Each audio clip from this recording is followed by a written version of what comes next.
Hello everyone, commerce अध्ययन के इस वीडियो में हम डिस्कस करने वाले हैं cost centre and profit centre.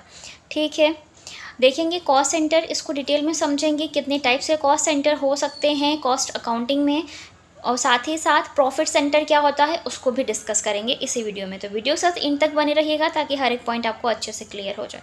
Cost centre की अगर हम बात करें तो इसकी जो डेफिनेशन दी गई, इसको जो डिफाइन किया गया वो किया गया है कॉस्ट अकाउंटिंग स्टैंडर्ड फर्स्ट के अकॉर्डिंग। ठीक है, so any unit of cost means cost की कोई भी यूनिट कॉस्ट अकाउंटिंग में, जब आप कॉस्ट अकाउंटिंग को प्रिपेयर करते हैं तो आप एक यूनिट को बेस मानकर चलते हैं जिसकी कॉस्ट को आपको फाइंड आउट करना होता है, एलोकेट करना होता है। ठीक है, accounting selected with a view to accumulating all cost under that unit. यहाँ पर क्या होता है, सारी कॉस्ट को एक्यूमुलेट किया जाता है। एक्यूमुलेट का मतलब होता है कि आप उसको जोड़ते जाते हैं, संचित करते जाते हैं, टोटल कॉस्ट जैसे आप फाइंड आउट करते हैं ना, हर एक यूनिट वाइज, हर एक प्रोसेस पे या हर एक लेवल पे कितनी कॉस्ट आ रही है बच्चा। ठीक है, तो यहाँ पे यूनिट ऑफ कॉस्ट अकाउंटिंग में हम सेलेक्ट करते हैं ऐसे पर्टिकुलर यूनिट को जो कि जिसकी जो कॉस्ट होती है हम उसको जोड़ते जाते हैं। ठीक है बच्चे, जहाँ पे उस पॉइंट को हम कॉस्ट सेंटर मान सकते हैं। जैसे कोई प्रोडक्ट बना रहे हैं तो उस प्रोडक्ट को की कॉस्ट को फाइंड आउट करना है तो जो सेंटर पॉइंट होगा वो प्रोडक्ट। किसी डिपार्टमेंट की कॉस्ट को फाइंड आउट करना है तो सेंटर पॉइंट क्या होगा, वो पर्टिकुलर डिपार्टमेंट होगा। मान लीजिए कोई पर्सन है, आप उनकी कॉस्ट को फाइंड आउट करना चाहते हैं उसके बारे में, तो वो पर्सन होंगे सेंटर पॉइंट। ठीक है, कॉस्ट सेंटर पॉइंट, समझ गए। नेक्स्ट है आपका the unit may be a product. तो वो जो ये जो यूनिट की बात हुई है ना, हमने जिस यूनिट की बात की वो कोई प्रोडक्ट हो सकता है। अ सर्विस, जो कोई सर्विस रेंडर की जा रही है वो हो सकती है, तो सर्विस सेंटर यहाँ पर मान सकते हैं। उस सर्विस का कॉस्ट को फाइंड आउट किया जाएगा तो यहाँ पर जो मेन एलोकेशन होगा किसके पर्पस से होगा, सर्विस को ध्यान में रखते हुए। फिर है division, department, section, a group of plant and machinery and a group of employees or a combination of several units. ठीक है, ग्रुप ऑफ एम्प्लॉयज़ भी हो सकते हैं, ग्रुप ऑफ लेबर्स भी हो सकते हैं। ठीक है बच्चा, क्योंकि उन लेबर्स की भी तो कॉस्ट को फाइंड आउट करना है, तो यहाँ पर सेंटर पॉइंट क्या हो जाएंगे, लेबर। डिपार्टमेंट, सपोज मान लीजिए स्टेशनरी का कोई बिजनेस है और प्रोडक्शन हो रहा है, तो स्टेशनरी में बहुत सारे सामान बनते हैं, जैसे पेन हो गया, पेंसिल हो गई, रबड़ हो गया, ठीक है, रजिस्टर हो गया, है ना। तो अब इस पेन की कॉस्ट को फाइंड आउट करना है, तो इस जो पेन वाला जो डिपार्टमेंट है, जो पेन का डिपार्टमेंट है, इसको सेंटर पॉइंट मान करके इस पेन की कॉस्ट को एलोकेट किया जाएगा। ठीक है, कि कहाँ से कितनी कॉस्ट आई है इस पेन को बनाने में। ठीक है बच्चा, तो वो होता है आपका कॉस्ट सेंटर। वैसे ही अगर इस पर्टिकुलर रजिस्टर को बनाने में इसकी कॉस्ट को फाइंड आउट किया जा रहा है तो इस रजिस्टर को सेंटर पॉइंट मान करके इसकी प्रोडक्शन कॉस्ट को फाइंड आउट किया जाएगा। वैसे ही सेम कोई भी प्रोडक्ट है, सर्विस है, डिवीज़न है, डिपार्टमेंट है, सेक्शन है, ग्रुप ऑफ प्लांट मशीनरी है, तो उनका भी इसी तरीके से उन्हें ही सेंटर पॉइंट मान करके उनकी कॉस्ट को एलोकेट किया जाएगा और असरटेन किया जाएगा। ठीक है, फाइंड आउट किया जाएगा कि कितनी कॉस्ट आई है। ठीक है बच्चा, अब हम देख लेते हैं कॉस्ट सेंटर किस तरह से क्लासीफाई करता है। सो फर्स्ट है आपका process cost centre. Process cost centre क्या होता है बच्चा, in this type of center the cost is analyzed and related to a specific process or a continuous sequence of operation is carried out on a regular basis such as in refineries, steel rolling and chemical industries etc. तो process cost centre यहाँ पर ज़्यादातर follow होते हैं। Refineries में, steel rolling business जो होते हैं, इस तरह के प्रोडक्शन हो रहे होते हैं, केमिकल इंडस्ट्रीज़ में यूज़ किया जाता है। प्रोसेस कॉस्ट, प्रोसेस क्या होता है, जैसे मान लीजिए आप एक ऑयल, क्या होता है, ऑयल ऑलरेडी एक रिफाइंड फॉर्म में होता है, तो ऑयल को बनाने के लिए मान लीजिए अगर आप सरसों का ऑयल बना रहे हैं तो आपको सरसों को पहले क्रश करना पड़ेगा, है ना, फर्स्ट प्रोसेस हो गया। सेकेंड प्रोसेस में आप एक राउंड में हो सकता है कि उसको और क्रश किया जाए, सेकेंड थर्ड राउंड में हो सकता है ऑयल जो ऑयल है प्रॉपर बन के तैयार होता है तब। तो यहाँ पर जो प्रोसेस फॉलो किया जाता है तो process A, process B, process C, इस तरीके से। अब पर्टिकुलर प्रोसेस में कितनी कॉस्ट आई है ना, उसको बनाने में वहाँ पर कितने पैसे खर्च किए गए प्रोसेस फर्स्ट में, उसको जानने के लिए तो यहाँ पर जो एलोकेशन होगा एक्सपेंसेस का वो प्रोसेस के अकॉर्डिंग होगा।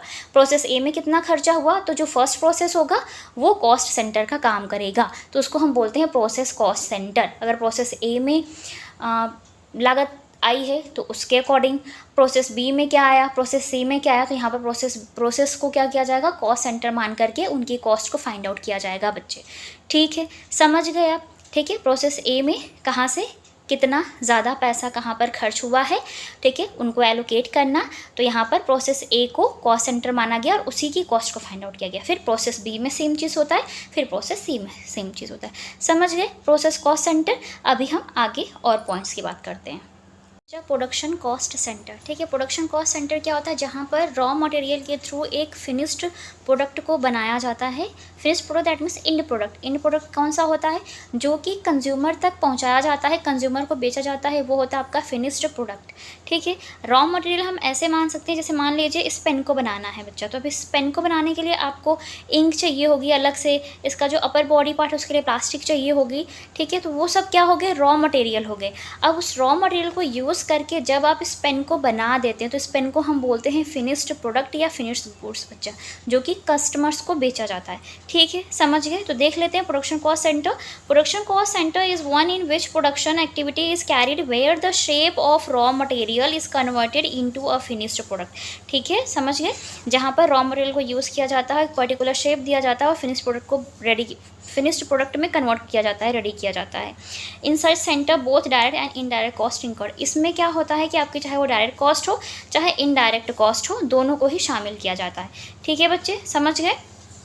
चलिए नेक्स्ट देखते हैं, वो है आपका service cost centre. Service cost centre क्या होता है कि ऐसी सर्विसेज जो कि डिफरेंट डिपार्टमेंट्स को दी जा रही होती हैं। तो यहाँ पर सर्विस जो दी जा रही है, जो सर्विस है उसको सेंटर पॉइंट मान करके उसकी कॉस्ट को डिफाइन किया जाता है। Service cost centre are those which render services to the other cost centre, ठीक है, to the other cost centre. Other cost centre जैसे प्रोडक्शन कॉस्ट सेंटर हो गया, है ना, या इससे पहले जो आपने अभी पढ़ा था, या इम्पर्सनल कॉस्ट सेंटर हो गया। तो जैसे प्रोडक्शन कॉस्ट सेंटर को कोई सर्विस सप्लाई की जा रही है, कोई सर्विस दी जा रही है, ठीक है। तो यहाँ पर जब कभी भी उस सर्विस के कॉस्ट को फाइंड आउट किया जाएगा, ठीक है, मान लीजिए प्रोडक्ट की मेंटेनेंस एंड रिपेयर पे खर्चा किया गया है ना, तो यहाँ पर प्रोडक्ट की रिपेयर और डिपार्टमेंट की जो सर्विस दी गई है, रिपेयरिंग की सर्विस दी गई है, तो उस सर्विस सेंटर को ही सेंटर पॉइंट माना जाएगा और कॉस्ट को फाइंड आउट किया जाएगा, ठीक है बच्चा। For example maintenance and repair department and store department etcetera. जैसे मान लीजिए कोई मशीनरी बनाई गई, अब मशीनरी बनाई जा रही है, प्रोडक्शन किया जा रहा है प्रोडक्ट कॉस्ट सेंटर में, तो वहाँ पर उस सेंटर में सर्विस दी जा रही है ना, रिपेयर की।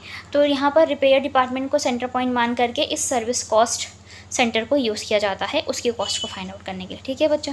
फोर्थ पॉइंट है impersonal cost centre. Impersonal cost centre में क्या होता है, किसी भी इक्विपमेंट को लिया जाता है और उसी के बेसिस पे सारी कॉस्ट को एलोकेट किया जाता है। So impersonal cost centre is one which consist of a location or item of equipment, ठीक है। समझ गए। किसी भी इक्विपमेंट मीन्स उपकरण को बनाने में, ठीक है, उसको यूज़ करने के लिए यहाँ पर इम्पर्सनल कॉस्ट सेंटर को फाइंड आउट किया जाएगा। पर्सनल कॉस्ट सेंटर की बात करें तो यहाँ पे पर्सन्स की बात आ जाती है, जैसे एम्प्लॉई की हो गई, लेबर की हो गई, है ना, उनको देखा जाता है और उसके बेसिस पे कॉस्ट को डिफाइन किया जाता है।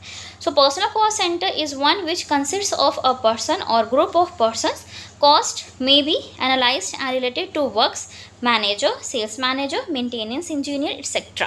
तो यहाँ पर जो भी आपके वर्क्स मैनेजर हैं, सेल्स मैनेजर या मेंटेनेंस इंजीनियर हैं, उनकी कॉस्ट को फाइंड आउट किया जाता है। तो इसमें पर्सनल कॉस्ट सेंटर को ध्यान में रखा जाता है, उसके अकॉर्डिंग किया जाता है। पर्सनल मीन्स पर्सनली किसी एक इंडिविजुअल पर्सन की क्या करते हैं आप, कॉस्ट को फाइंड आउट करते हैं, या ग्रुप ऑफ पर्सन्स की कॉस्ट को फाइंड आउट करते हैं। तो यहाँ पर हम बोलेंगे कि पर्सनल कॉस्ट सेंटर को यूज़ किया गया है, okay.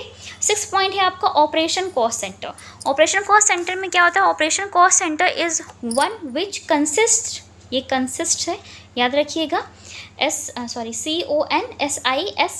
consists of those machines and persons carrying out similar operations। तो ऐसी मशीन्स या ऐसे लोग जो कि एक जैसे ऑपरेशंस में लगे हुए हैं और काम कर रहे हैं, तो यहाँ पर ऑपरेशन कॉस्ट सेंटर को ध्यान में रख करके उनकी कॉस्ट को फाइंड आउट किया जाएगा।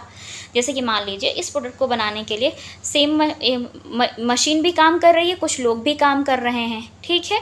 तो ऑपरेशन तो एक है, मीन्स इस पेन को बनाने का काम कर रहे हैं, ठीक है, और यहाँ पर जो कॉस्ट फाइंड आउट की जाएगी वो मशीन और पर्सन दोनों की जाएगी, तो उसको बोलेंगे हम ऑपरेशन कॉस्ट सेंटर, जिसके माध्यम से कॉस्ट को फाइंड आउट किया जाएगा, ओके। प्रॉफिट सेंटर क्या होता है, तो कॉस्ट अकाउंटिंग में प्रॉफिट सेंटर जैसे नाम का कोई जिक्र नहीं है, लेकिन होता क्या है इसको समझना बहुत ज़रूरी है। तो चलिए देख लेते हैं। Profit centre means a centre responsible for adopting ways and avenues to earn maximum possible profit on a product or any other activity of business. समझ गए? देखिए प्रॉफिट सेंटर क्या होता है? प्रॉफिट सेंटर की मीनिंग क्या होती है कि एक ऐसा सेंटर पॉइंट जो कि रिस्पॉन्सिबल होता है एक ऐसे तरीके को अडॉप्ट करने के लिए जिसके माध्यम से ज़्यादा प्रॉफिट अर्न किया जा सके उस पर्टिकुलर प्रोडक्ट या फिर उस एक्टिविटी के थ्रू जो एक बिजनेस में हो रही हैं। ठीक है, कोई भी बिज़नेस का प्रोडक्ट है या कोई भी बिज़नेस में एक्टिविटीज़ हो रही हैं तो उसके प्रॉफिट को ज़्यादा से ज़्यादा बढ़ाया जा सके। तो ऐसे तरीक़ों को या ऐसे कहते हैं ना कि चीज़ों को अडॉप्ट करना ताकि प्रॉफिट को मैक्सिमाइज़ किया जा सके, वो होता है आपका प्रॉफिट सेंटर। और प्रॉफिट सेंटर इस बात के लिए रिस्पॉन्सिबल होता है कि ज़्यादा से ज़्यादा प्रॉफिट कैसे किया जाए।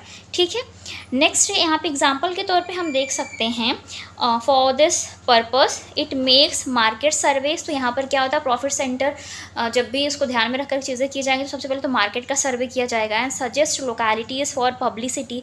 देन पब्लिसिटी के लिए ऐसी कौन सी लोकेलिटीज़ हैं जो बेस्ट होंगी जहाँ पे अगर आप चीज़ों का एडवर्टीजमेंट करते हैं तो पब्लिक ज़्यादा होगी तो वो ज़्यादा चीज़ें उन तक पहुँच पाएंगी, वो जान पाएंगे प्रोडक्ट के बारे में, बिजनेस की सर्विसेज और एक्टिविटीज़ के बारे में। And haves to formulate sales policies. साथ ही साथ जो भी उनकी सेल्स पॉलिसीज़ होंगी वो भी ईजिली फॉर्मुलेट हो पाएंगी। ठीक है, तो वो होता है आपका प्रॉफिट सेंटर जो कि इस बात के लिए रिस्पॉन्सिबल होता है कि प्रॉफिट को ज़्यादा से ज़्यादा किया जा सके टाइम के साथ। ओके, तो ये है प्रॉफिट सेंटर। यकीन करती हूँ इस वीडियो में आपको cost centre and profit centre अच्छे से समझ में आ गया होगा। सो आज की वीडियो में इतना ही, मिलते हैं नेक्स्ट वीडियो में। तब तक के लिए take care and thank you so much for watching this video.